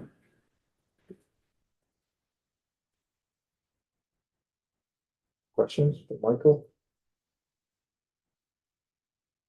Is this something the committee's interested in looking at? And Yeah. you could send that on to John. Okay, I will send John that proposed, and we did work with our bond counsel, Mintz Levin, and some local bond counsel. So it's been sort of vetted legally, obviously not legislative counsel. Do you have more testimony or is that? That's everything I have to say. If there's any other questions, I'd love the opportunity. But you can go first. Did that conversation come up when the Senate was taking testimony? It did. We were asked in the Senate to testify very late. I think we testified on a Wednesday and they had to pass it on a Friday. So there wasn't a ton of opportunity to have the discussion. But we did bring it up, yeah. I wanted to ask about having a developer be the holder of the debt and how that plays out through the bond bank. Yeah, it's makes our life easy. So less work for us. The trade-offs I think you're probably aware of. It's going to be a higher, in all likelihood, a higher interest rate cost. We don't see it as being problematic from our perspective. Like, we don't think it puts us at risk for our existing borrowers in any way. Certainly, the dynamic has changed over the past couple of years, but if you go back to the teens, post-great financial crisis, a lot of these multifamily projects were they still are being financed with agency type financing, so FHA, things of that nature through VHFA. There was rate dislocation. This is kind of a long story, but there was rate dislocation at that point where the difference between tax exempt rates and taxable rates was virtually non-existent because we were coming out of the financial crisis. And in that case, you can make a reasonable argument to say it accelerates the timeline. It's the same cost of capital for the developer to internalize these, so long as they have sufficient resources. That dynamic has now changed. We've moved past that with rates coming up, and certainly municipal borrowing rates are going to be lower than private borrowing rates. So you lose a little bit of infrastructure capacity that way. But on super small projects, if it's a couple $100,000, it's maybe a more timely solution. So I guess we're kind of agnostic. As long story short, we'd want to be there for municipalities if they need us. But if that accelerates the project, that's okay too.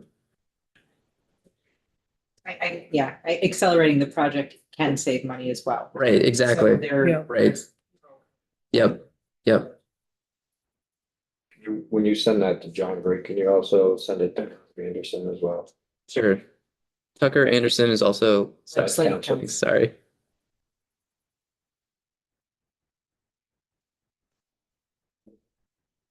Interested in your thoughts on using tax stabilization as a tool.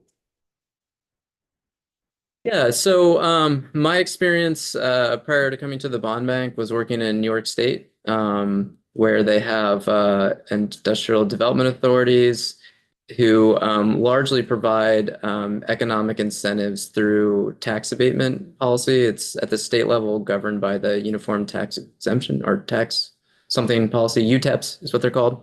And there's some carve outs for affordable housing as well. But they essentially shape much of their incentives through tax abatements. And I think they have proven in some places to be, if done correctly, to be a fairly straightforward way to achieve a policy end. I think that, something to consider with those is that often where they're most successful, there's a very limited amount of review and application process. It's more or less by right. So Cleveland, Cincinnati, Philadelphia are all places where they've had 10-year tax abatements on residential development. And it's sort of, on the plus side, you get a lot of good development. On the negative side, you can't control what that development looks like at all or put strings on it necessarily. And those are kind of the trade-offs. But it is from the developer perspective, they know the rules of the game. They have certainty on the outcome from the outset.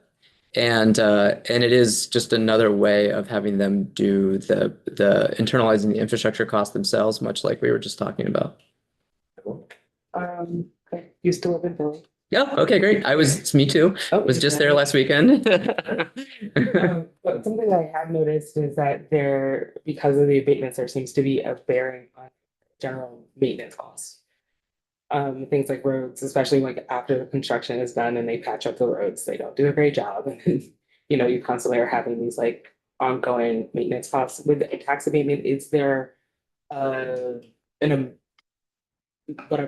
of money that kind of is it's not being given to the municipality to handle things like large maintenance. Yeah, you're sort of saying, so like in the TIF framework or the CHIP framework, you're saying, okay, we're going to run the money up through some mechanism by which it's going to then come back to the project via actual cash dollars that will, pay debt service or do whatever.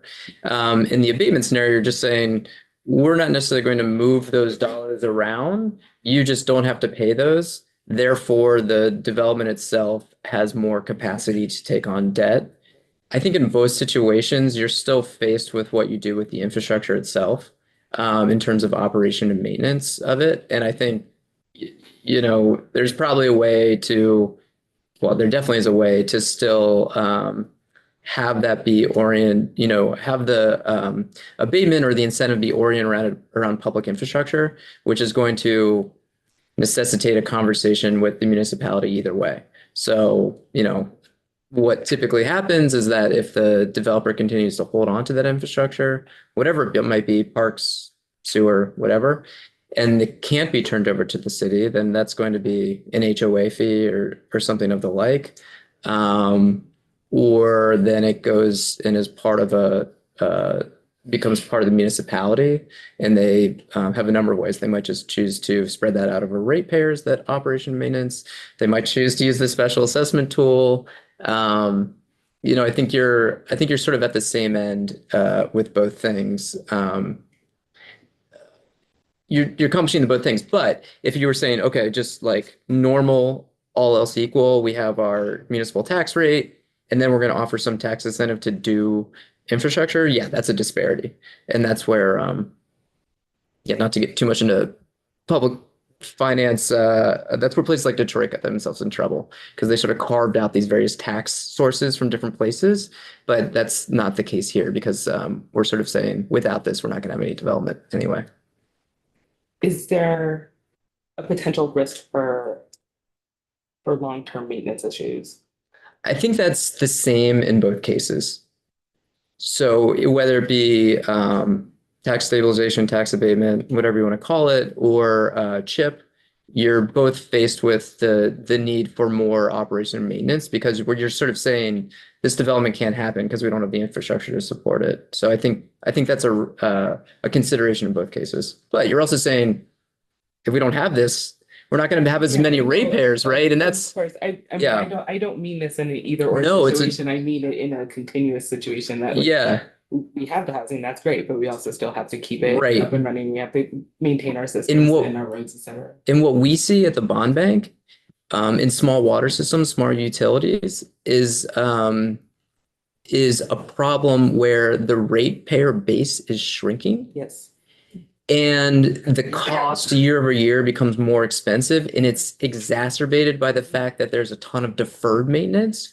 So what we want to see in our towns is growing the ratepayer base for enterprises, growing analogous to growing the grand list. And I think this accomplishes that. I think that to us would be more important than I think that is the key issue.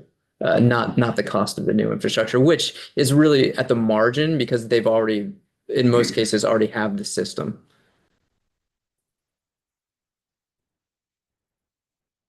Anything else from Michael? Okay. Thank you so much. I hope to talk to you again. I appreciate it. Have more questions, we'll be in touch. Great. Sounds good. Thank you. Committee, if you can. Thomas, may you'll be back in 5 minutes. That'll take Andrew. You have the Me too. as the vice chair was yesterday. But actually, I usually don't let you go. So.